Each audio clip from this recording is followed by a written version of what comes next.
This upcoming weekend will be the most important meeting of the year for Jehovah's Witnesses. Yes, the annual meeting is here right around the corner, and I thought it would be interesting to talk and think about some of the changes or adjustments or clarifications that might be on the horizon. So let's do this.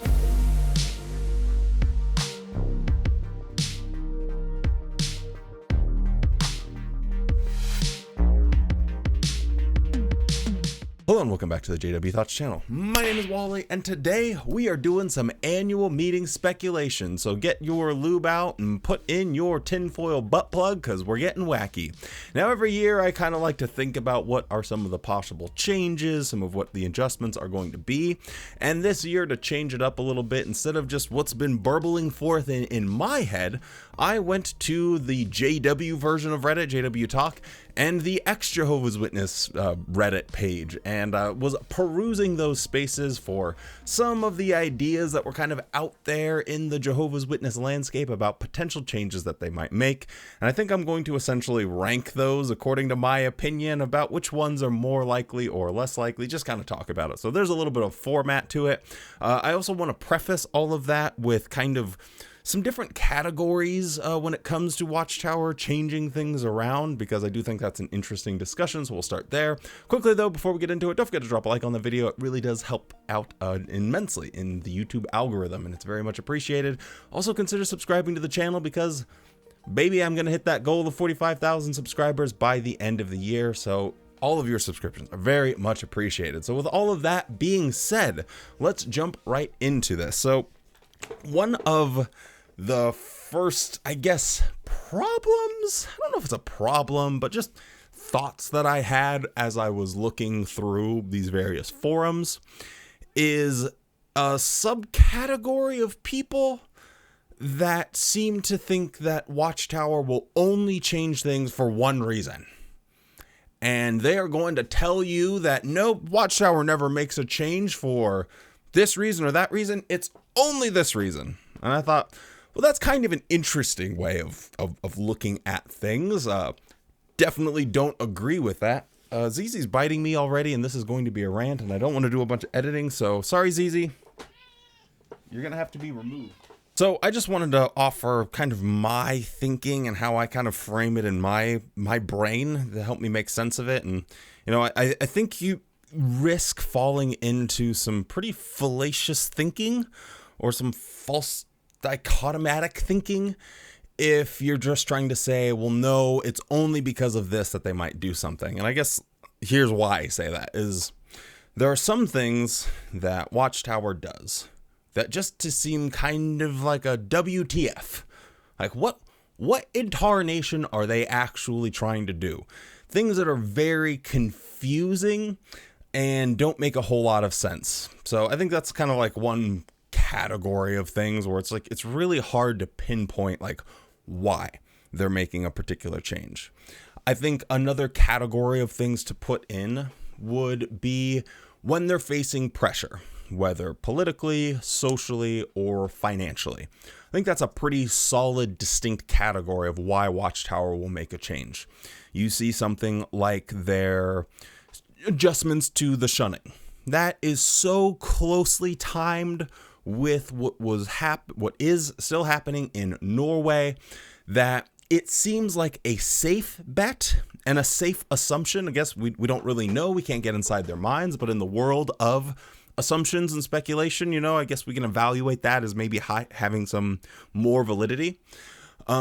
That seems like a good reason why they would make such an adjustment to, well, we're only going to kick people out for 90 days and we're not really going to do it with minors. So they have a political issue. They might face financial consequences because of that. It's also getting a lot of news coverage, so kind of ticks a lot of those boxes. I think that's a pretty good category of like a reason. Watchtower's facing pressure from something, they make a change. Another, just off the top of the head, when in the 90s, when they used to charge people, was it the 90s or 80s? Can't remember. For their magazines, they knock on your door. Hey, do you want this little Watchtower? Blah, blah, blah. It's 50 cents. Well, they would send that money to Watchtower, and that's called a business. Business pays taxes. So Watchtower didn't want to face the consequence of having to pay taxes, so hey, let's no longer charge people for our magazine. That again, experiencing pressure, whether it's social, financial, or political, and they will acquiesce to try and make it easier for themselves.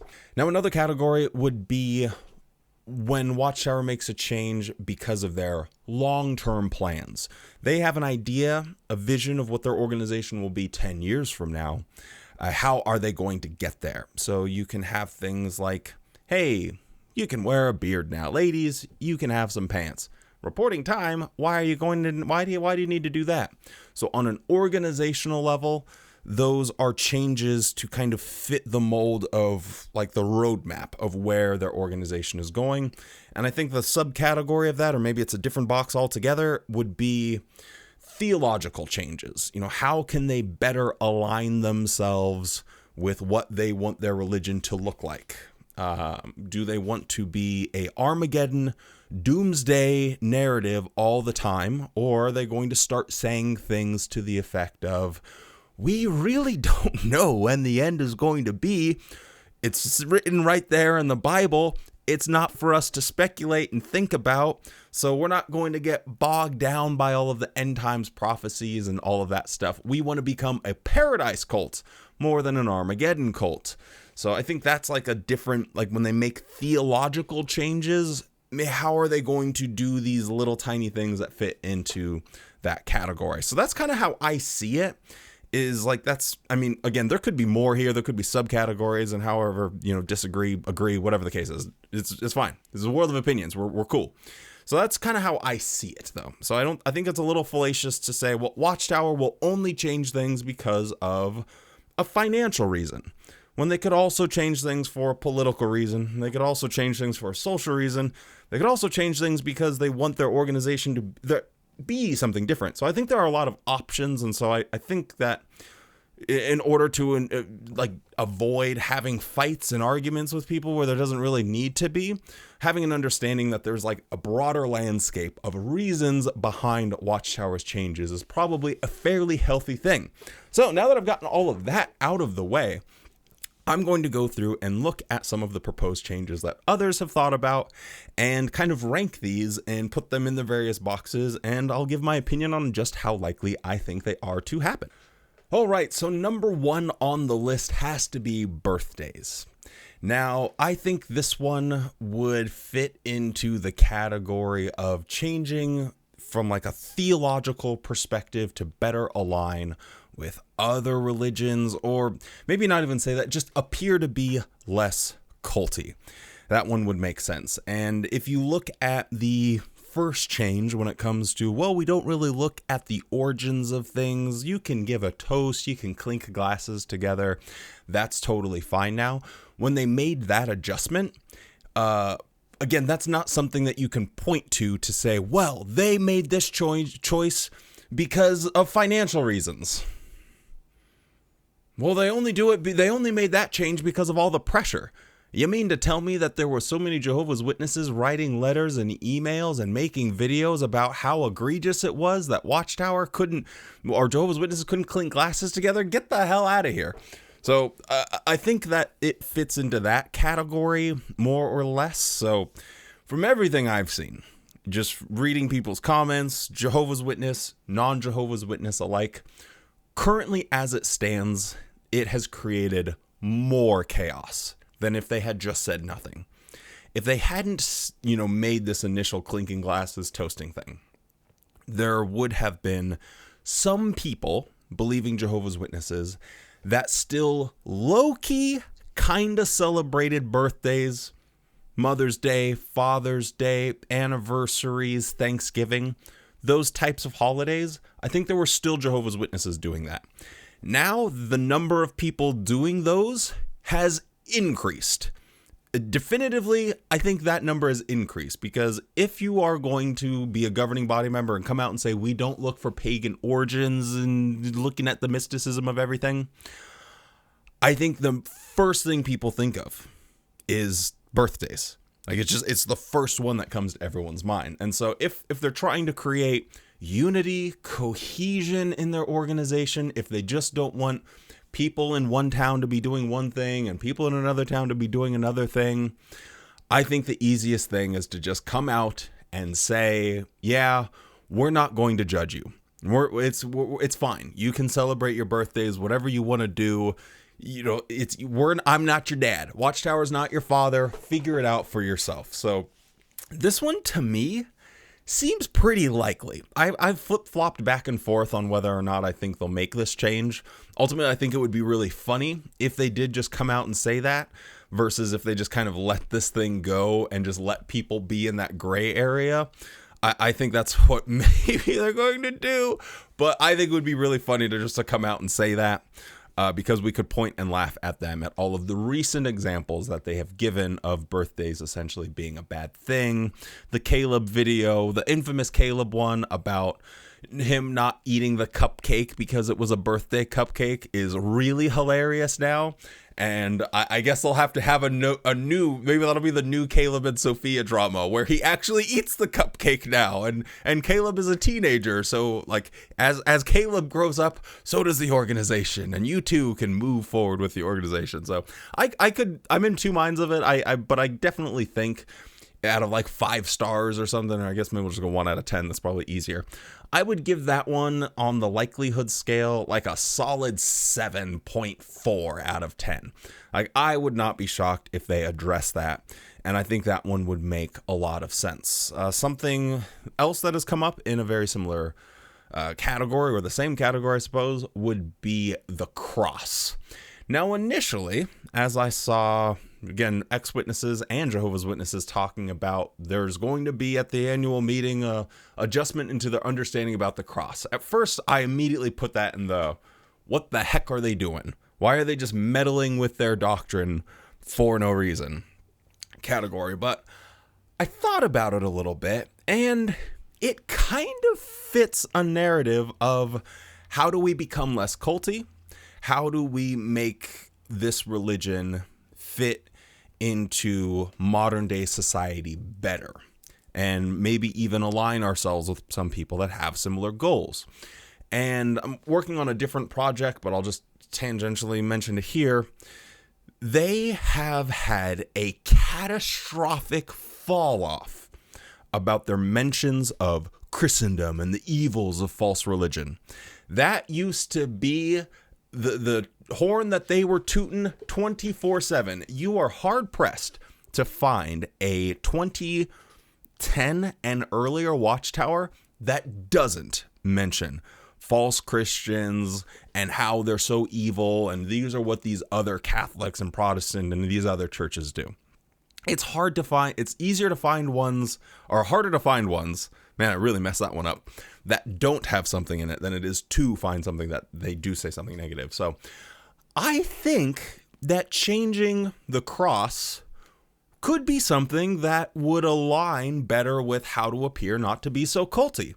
At first I dismissed it like, that sounds crazy, that sounds stupid, why would they do that? It doesn't help them, it doesn't serve them. But if they do have a vision, again, this is just all hypothetical, but if they do have a vision of trying to align themselves with other churches and stuff better, or at least appear to be less culty, that could be an easy dubski for them.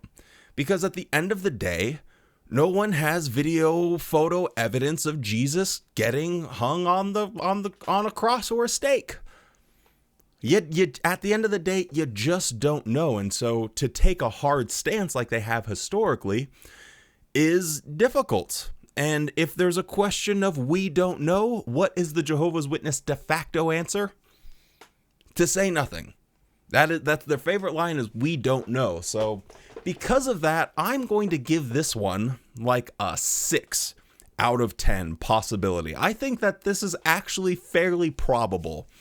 Maybe like a 5.5. Initially, I gave it like a 1 out of 10. Like, why would they do that? But the more I thought about it, I kind of came around and convinced myself that this is something that actually does make some modicum of sense for Watchtower. So another one that I've seen floated around out there, and admittedly this is something that I've floated around myself, is the abandoning of the midweek meeting. Heard, what? Don't know why I said heard, like heard. That was an accent that I don't have. Not really sure. We're just going to run it, though. I have heard that there are pilot programs, unverified sources, just random emails or Facebook Messenger, whatever. But I have heard whispers that there was a pilot program in some areas where they're beta testing, having one meeting per week.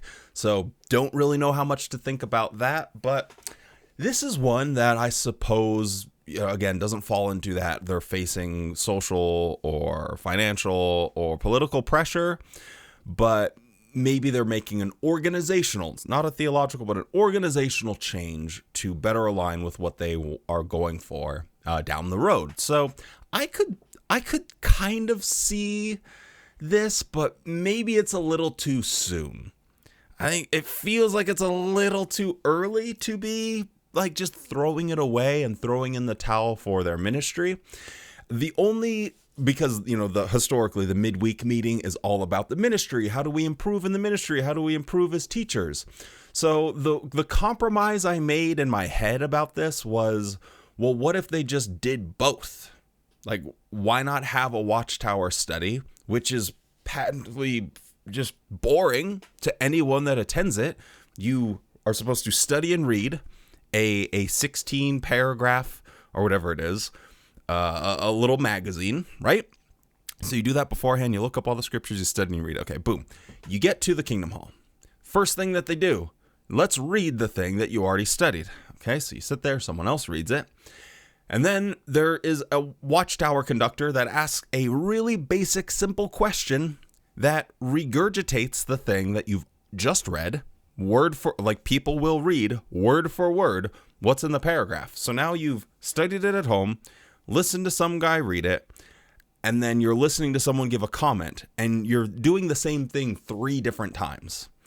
It's not very productive. It's not super engaging. It's kind of boring. And I could see Watchtower transitioning their style of meeting a little bit. So they've already done this a lot with snappier videos, presentations, shortening everything. So like they used to have their public talk, which would be an hour long. And they went from an hour to 45 minutes. And then from 45 minutes down to 30 minutes. Could they condense that down to 15-minute bullet points and then condense the Watchtower down a smidge because you're just saying the same things? You could just eliminate the person reading the paragraph. Then you would encourage people to do their studying at home. That seems like it could be a possibility. And then you could make more time for including everything that you had in the midweek meeting about your ministry on the weekend as well. So you could kind of pitch it as something like you're not losing any spiritual food. You're just condensing it. You're refining it and being more efficient. And I think you could propose a situation where, hey, we're just trying to value your time. We know it's tough out here in these streets. We've condensed the meetings down to a 2-hour and 15-minute program on the weekend.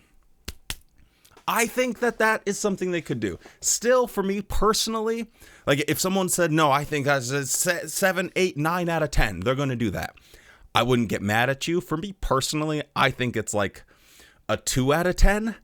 But if that happened in the next couple of years, would not shock. Even if it happened this year, it wouldn't shock me. I wouldn't be like, whoa, because I can kind of see the vision of scaling down on all of the meetings that they have. Now, another one that would absolutely go into the, non-pressure, non-theological category, like the organizational roadmap. I think tattoos and men with long hair, and I guess we'll just lump in with that, perhaps women having more responsibilities in the congregation. Just to speed run a few, I know I'm kind of being long-winded here, but I could see basically all of these changes happening in one fell swoop. I think the guys having long hair seems to be the easiest one to change, because what's the big deal? I know it might just be an aesthetic thing. I don't know. I'm not the expert here on men's hair length or anything, but if there was a guy giving a presentation and he had a man bun, am I going to be like losing my mind? I don't think so. I could see a world where, okay, you guys got a man bun and a beard and he's giving the public talk, like what the heck has happened to our organization? But I feel like they've already survived the storm. The people that were going to get mad and upset are probably equally mad over the beards as the long hair. So I don't know why you'd break it up, like just do it all in one. But yeah, I guess I would give that one like a 5 out of 10, a 50-50 about, at least in my opinion. Tattoos, I could see that being like, hey, it's fine. Like, what's the big deal? We haven't really said anything about tattoos for ages anyway. Yeah, I think them coming out and saying something like that, give that one like a 6 out of 10 or so. And more importantly, women being able to do stuff. So like operating the sound equipment, carrying the microphones, maybe even going as far as being a ministerial servant. Could they make that change? I could honestly see it. Like genuinely, I could see it. Because as I've argued before, if you're looking at the Bible, it's a mixed bag. If you follow the things Paul says, he hates women. So obviously that's where Watchtower gets a lot of those opinions from. But a broader sort of antenna will lead you to look at examples where God uses women in powers of position over men.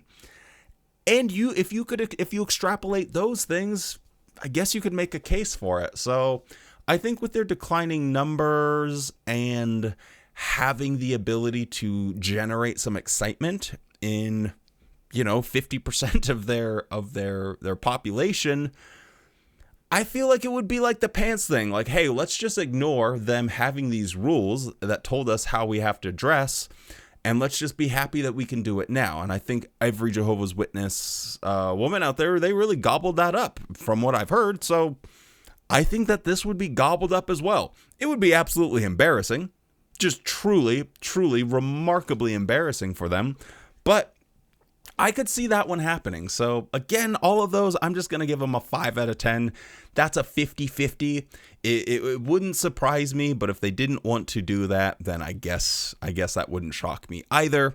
But yeah, obviously they're not going to make all of these changes. I'm just assessing like maybe my surprise factor. Maybe that's what this list really ultimately is. Now, probably the most that I saw from believing Jehovah's Witnesses was the appointment of new governing body members. And I got to be honest, for me, I give that like a 1 out of 10. I don't really see why they would be appointing more governing body. I don't understand. Like, they've historically had, this group of people that have operated in their capacity, and it's been of a certain number. And for a while now, do you really need to balloon that number? I guess the argument would be they're just trying to have...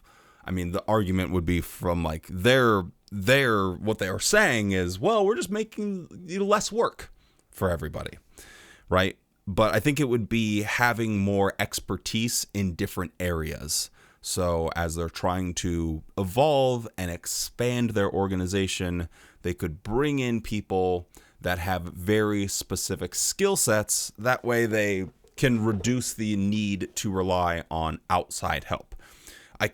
I could convince myself of that. Like, if they are really going all in, hey, let's have 25 governing body members. Why not? And really bolster that number. And you could have people that have expertise in shipping, in marketing, in construction, in real estate, in investments.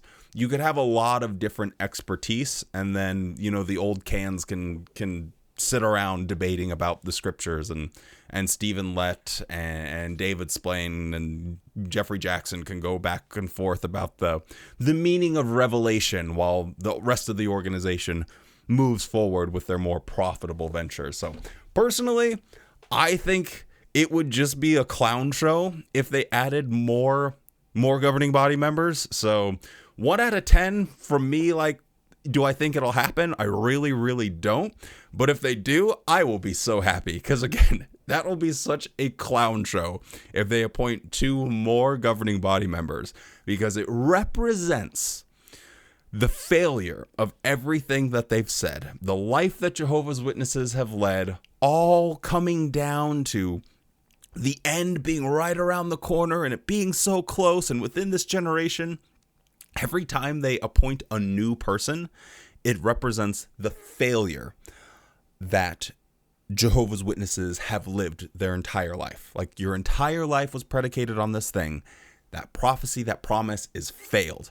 And appointing new people, it's just a reminder of that. So I don't see it happening, but man, would it be really funny if they did. Now, this is one that I'm just going to throw one of my own here in the old hat, but I had a dream last night that I woke up and a Watchtower had leaked where they had printed essentially a retraction of the blood doctrine. They have stopped talking about fractions and parts of parts and what is considered blood and what's considered not. And they had just come out and said, you know, your medical choices are your own. We're not going to interfere. So gone are the days where we're going to disfellowship you for allowing your dog to get a blood transfusion. Nah, we're not doing that anymore.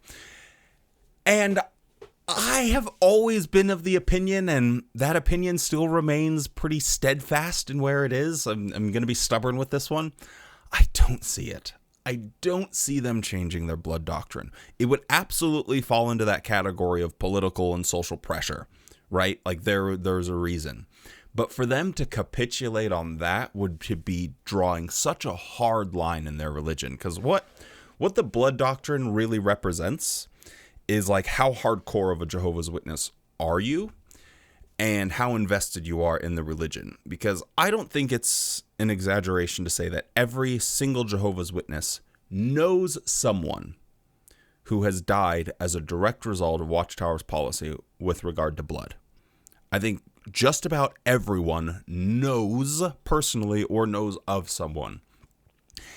And so because there's this collective emotional attachment to it, if you say, no, we're changing our stance on the blood, I think you are drawing a line and saying, hey, we want to know who is going to be a Jehovah's Witness no matter what. If you will accept that all of those thousands of people died for nothing because of the opinion of some guys from New York, what essentially equates to religious terrorism, right? If a plane is flown into a building and it kills 1,000 people, this is one of the worst things that has ever happened in human history, right? It will be remembered forever as this pivotal turning point. And here you have a religion that has killed tens of thousands of people through a policy that they're going to say, oopsie, we just made it up. I don't know what else to call that other than religious terrorism. Like, that's how I see it. I don't know. But I think that if you change that stance where you go from being a religious terrorist to not being a religious terrorist, it does draw a line in the sand where people will either stay or they're going to wake up. So it would be amazing. It would be amazing if they did anything with the blood doctrine, but I personally am going to give that one a 0 out of 10. I don't see them, honestly, ever going against that. Again, hey, I could totally be wrong here, but I don't personally see it. If you do, let me know why and the hows and whats, but I guess the only way I could really convince myself of it is if they were trying to consolidate. If they're trying to consolidate and say, let's get the people out that might or probably will leave, and let's keep the people in that are going to stay no matter what changes we make, no matter what happens. We can ditch 1914, 607, the blood, everything. Who's going to stay? If they did want to consolidate everything and solidify their core group of people, that would be a way to do it. Now, I don't want this video to be too long, but there's one more that I just wanted to talk about, and that is some type of, I guess, ambiguous change to the generation, to 1914, all of that stuff. And I gotta put that one in a category, like a mixed category. That one's a mixed bag. It's like I could see them facing pressure from believing Jehovah's Witnesses because that is a core doctrine and that's very important to them historically. So I could see them, facing that internal pressure to change, maybe not external, but internal. I could see them doing it for their theological roadmap. I could see it doing for their organizational roadmap, but on some level, I think whatever they come up with is also going to be like a WTF. So I think this one would be a mixed bag if it was. But I personally think that it's like a 8 out of 10 for me. I think that it's time to do something. It has been so long since they've done the overlapping generations thing. They've hinted at last year's or 2 years ago at the annual meeting where they talked about the newer governing body members being appointed and their age and what year did they start partaking, all of that stuff on the outside. So I think that something involving that, the generation, the 1914, basically putting themselves in a box. They're going to try and find a way to get out of that box. Because despite having a long history of making failed end times predictions, this one's still on the books. Because even though they said, oh, well, one generation means 2 generations, that still has some type of timetable attached to it. You have to be able to assess, okay, this is, within 5 years where that generation ends, this one starts. When is that one? How old are they? And that's going to run out. Eventually, they will have to do something about it.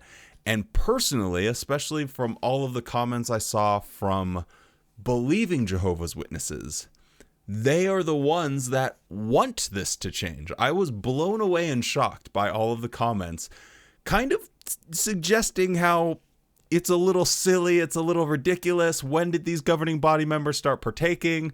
People claiming that they know someone in a particular congregation or used to be in a congregation with a governing body member and they didn't partake. The whole thing is a little bit of a chaos situation right now. So I think that because believing Jehovah's Witnesses want the generation teaching to die and go away or morph and change and become something different, I could see Watchtower doing this one. So I'm going to put this as like my number one thing that I personally think that they are going to change at this year's annual meeting will be something with the generation teaching. And that's going to be monumental. Exactly what they do with it will probably leave our heads scratching. But yeah, I think it would solve a lot of their issues and problems and better help them usher in a new era of Watchtower where it's all about positivity and paradise and less about Armageddon and getting blasted by fireballs. But anyway, this is just me yapping randomly here today. So let me know in the comments what you think about some of my assessments.